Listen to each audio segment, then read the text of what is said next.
Hey YouTubers, this is the Gold Standard 60924 coming at you with another video for you guys today. So it's been a while since I've come up on here and done a topic discussion video regarding anything wrestling related, but particularly for WWE. And I've been following the product, I just haven't really gone out my way to produce a lot of YouTube videos on here, on this particular channel for that matter. But after watching last night's Hell in a Cell event, so it's fueled my desire to come up on here and not necessarily do a review per se, but particularly my thoughts on the main event of that pay-per-view being taken place inside the Hell in a Cell structure with Seth Rollins, the Universal Champion, defending his belt against Bray Wyatt. So I wanted to come up on here and just kind of give out a little bit of, if not more of a rant about the match itself and just the overall general thoughts on Hell in a Cell in recent memory. And it's hard to believe that it's been 10 years this month that it's been since WWE had gone out its way to produce these gimmick themed pay-per-views. And with these gimmick themed pay per views, gone were the days of the likes of some of the annually minor pay per views that had been a staple since the Attitude Era and even going in the Ruthless Aggression era. I mean, beforehand, before all these gimmick pay per views took place, you had stuff like No Mercy, Armageddon, Judgment Day. Backlash, which has been kind of on and off again since WWE tends to bring back that pay-per-view every few years. Those pay-per-views that weren't necessarily part of the Big Four, but were also synonymous pay-per-view names that have been a staple within WWE's pay-per-view calendar for the longest time. And it wasn't until 2009 when WWE had decided to shake up their pay-per-view calendar and replace some of these minor B-level pay-per-views with some of the pay-per-views that were based after some of the established gimmick matches. And those types of matches being TLC, the Elimination Chamber, the Money in the Bank, and obviously being Hell in a Cell as a notable example. So this month, being that it's been 10 years since WWE started producing Hell in a Cell as an annual pay-per-view, it's also had a pretty big effect on the direction that the Hell in a Cell match structure has been throughout the years. Because not only is the Hell in a Cell match being reserved for a specific pay-per-view held every once a year, but it's kind of gotten to a point now where it just kind of feels that the importance of the match has severely diminished. And watching the main event from last night really kind of determines just how much that the Hell in a Cell match, as far as the concept is concerned, has completely gone downhill. And some folks are saying it's jumped the shark. And, I honestly wouldn't blame fans for feeling that way, to be honest. When the Hell in a Cell match was first done back in 1997, you had Shawn Michaels and The Undertaker, two wrestlers that couldn't stand each other's guts. They had their first encounter at Ground Zero in your house, which ended no finish. So what happens after that? So to compensate over the controversy, they ended up doing another rematch, but it wasn't just like, a traditional regular match that we're talking about, but we're talking about the Hell in a Cell. And that's being the first ever match stipulation that was taking place, with Shawn and Taker being the first Hell in a Cell match at the October In Your House event. And it's kind of ironic to even think about that, because the whole purpose of the Hell in a Cell match was to be the culmination of a rivalry that's been going on for a long period of time. And even though Shawn and Taker, granted, only feuded for like 2 months or so, but they had an excuse for why that match had to take place, because, these two guys were already at each other's throats. They had one match that they had previously that ended in a no finish, which is really ironic, even considering that what happened last night at the Hell in a Cell pay-per-view was basically ended in some kind of DQ or no finish. So it really goes to show you that the Hell in a Cell match concept in itself has definitely jumped the shark. The thing that the Hell in a Cell match is that being that this was the culmination of a long-term rivalry, and to see that, okay, so these guys have been going back and forth for the longest time. Now it's the time to call it quits. It's time to show once and for all that no matter what happens, there's only one competitor that's going to come out on top, no questions asked. And we didn't get that with the Universal title bout. And so WWE has put itself in a position where they didn't want to have Bray Wyatt lose his momentum, and they didn't want to take the belt off of Seth Rollins. So then they come up with this convoluted finish. And, Seth Rollins was basically coming back on the offense after a couple of beatings from Bray. But, no matter how much effort that Seth's put on Bray, so it was only a moment of time before Bray would manage to make a comeback. He would kick out of every signature move that Seth had in his arsenal. He would kick out at one. And initially, the crowd really loved it. And, it seemed like the first couple minutes in the match, people were invested in this match. And at some point towards the end, when Seth started coming back on the offense, he was decimating Bray Wyatt in the worst ways imaginable. From chair shots to ladders and multiple curb stomps, like he was simulating WWE 2K where he has stored infinite finishing moves, and he would just utilize the curb stomp multiple times and then a pedigree. Instead of going for a pinfall, he just decided to resort to using underhanded tactics. And so he would utilize the chairs, the ladders, and even went as far as attempting to quote unquote murder Bray Wyatt by utilizing the sledgehammer. But the referee insisted Seth not to do it. And Seth ended up doing it anyways. Referee called for the bell. The crowd just expressed their disdain towards the ending of the match. They were all chanting AEW or bullshit, bullshit, bullshit. The show ended up concluding in a very anticlimactic way. And I get that WWE just wants to tell a narrative story because, the thing with Bray is that, after spending a year off of WWE programming, they ended up repackaging Bray Wyatt. He ended up having his own preschool-like show in the veins of Blue's Clues or Mr. Rogers' Neighborhood.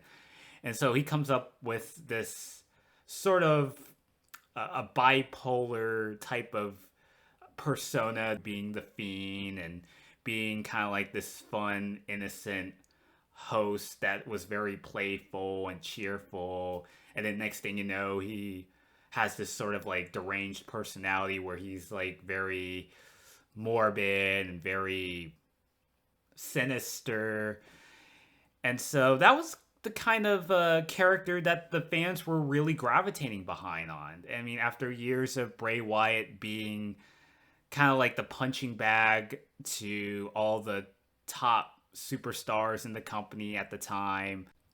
Even he had that tag team going on with Matt Hardy for a bit, and then they took him off TV.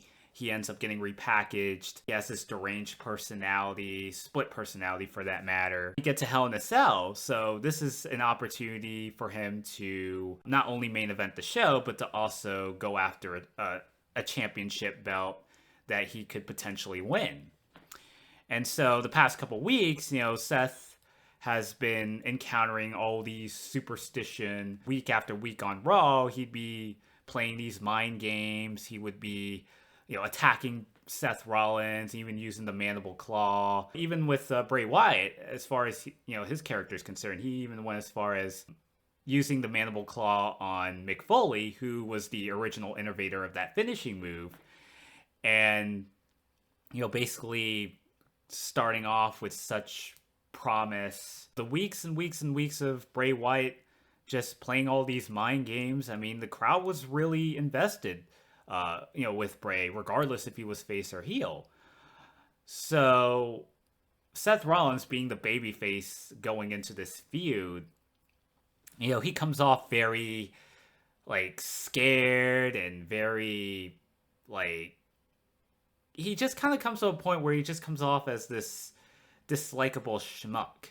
And every action has kind of gotten to a point where it's like, are we supposed to sympathize with this guy, or are we supposed to dislike this guy because he's doing things that are very questionable? It's like, why is he like running away? Why is this babyface champion just being a coward? Then we get to like something like Hell in a Cell where the match happens. Seth is doing everything that he can to diminish Bray Wyatt and even going as far as, completely murdering him. So in a way I could understand where WWE was trying to go with the narrative, but I think the way the execution came off of it just kind of made it seem like Seth is kind of more of like the real villain in all of this. And just seeing him just destroy Bray Wyatt the way he did, the crowd boos, and then you hear all these like disparaging chants of like BS or restart the match or AEW, but just basically like the alternative wrestling promotion to a mainstream wrestling promotion like WWE has been for the longest time. But when it's all said and done, I mean, the match itself, while it did start off really strong at the very beginning, but the ending of the match, especially the fact that since that match ended in a DQ or no finish, kind of hinders the show in a way. It really puts a big black eye to both the characters rather than protecting them. It just had the double-edged sword effect of hurting both competitors involved in the match. So it makes Seth Rollins even more dislikable. And, it just kind of makes Bray Wyatt look like a complete doofus. And, granted, he popped back up afterwards and then choked the living life out of Seth Rollins after the match. But by that point, no one gave a fuck because the match had already ended. Seth Rollins being this fan favorite wrestler who's the who's the top champion of your brand, especially if it's Monday Night Raw. So he's like the top guy on your brand. And so why is he all of a sudden being scared shitless? And like, why is he acting the way he is? So we did get a little of that at Hell in a Cell, and to showcases, Seth just going off the deep end and dismantling Bray Wyatt. But what were they trying to gain out of this? Like, did it really have to be inside Hell in a Cell? And, watching that video that Patrick from PS Crazy Place, I think that's his name of his YouTube account. So he made a good point about that, because it's like, did they really have to have these two face off each other inside Hell in a Cell? I mean, granted, Hell in a Cell is its annual pay-per-view once a year, but since when was it contractually obligated that the Universal title had to take place inside Hell in a Cell? Couldn't they just have made this like a regular one-on-one match and then do the same finish that you were intending on doing anyways, just without the Hell in a Cell structure added to it? This is really one of the reasons why I just don't like these gimmick pay-per-views, and I kind of wish that eventually that they would come across a point where it's like they would just retire the gimmick brand pay-per-views as a whole, unless if it was like Royal Rumble or something to that stature, or Survivor Series. But other than that, they really shouldn't devote a pay-per-view to a specific gimmick match, because I think that really hurts the value of those match stipulations. So, even back before, 2009, when WWE started doing those pay-per-views, it's like these match stipulations would occur when the storyline called for it. Like when you hear the general manager or a certain authority figure come out and say that, like, you guys have gone off the deep end for the longest time, so now we're going to settle this once and for all. We're going to make this a Hell in a Cell match, and to be the be-all, end-all, the culmination of a long-term rivalry, and it's about time we put an end to it. That's what the Hell in a Cell match was, or at least what it had been for the longest time. And nowadays, it's like, oh, we're just going to end this match with some kind of no finish that's going to make these two guys coming off strong in the end, but just the presentation of it just doesn't seem to think so. Now, I know some people are saying it's like, hey, well, gold standard. I mean, didn't back in 1998 when they did some of the Hell in a Cell matches on Monday Night Raw, I mean, those matches ended in some kind of no finish. So wouldn't there be an argument about that? Thing is that those matches happen on free TV, and those Hell in a Cell matches that were taking place on Raw back in those days, like especially during like Stone Cold, Undertaker, Kane, Mankind, when they were involved in Hell in a Cell, so there wasn't necessarily like it wasn't so much like a sanctioned match. With Seth and Bray, on the other hand, that was presented as a anticipated match on pay-per-view. So you can't really argue about the difference between that and the Hell in a Cell matches from the Monday Night Raws back in 98.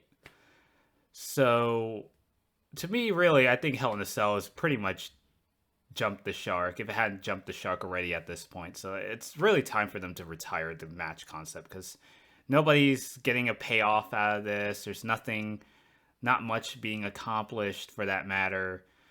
And I mean, it's like, what's the point? And, and with the way that WWE has a no blood policy, so it doesn't really help that Hell in a Cell isn't as presented in such a way that it does feel like Satan's structure, that the commentators have coined the nickname throughout the years. That's really my thoughts on the main event of the Hell in a Cell match from last night's pay-per-view. What are your guys' thoughts about the pay-per-view in general? Did you watch it? Did you not watch it? If some of you folks that did watch the pay-per-view, what were some of your favorite matches? What are your thoughts on the Hell in a Cell match with Seth and Bray? And do you think it should have been contested in Hell in a Cell at all to begin with? So leave down in the comments in the comment section below. Thank you all guys for watching. And until next time, this is the Gold Standard 00924 signing out.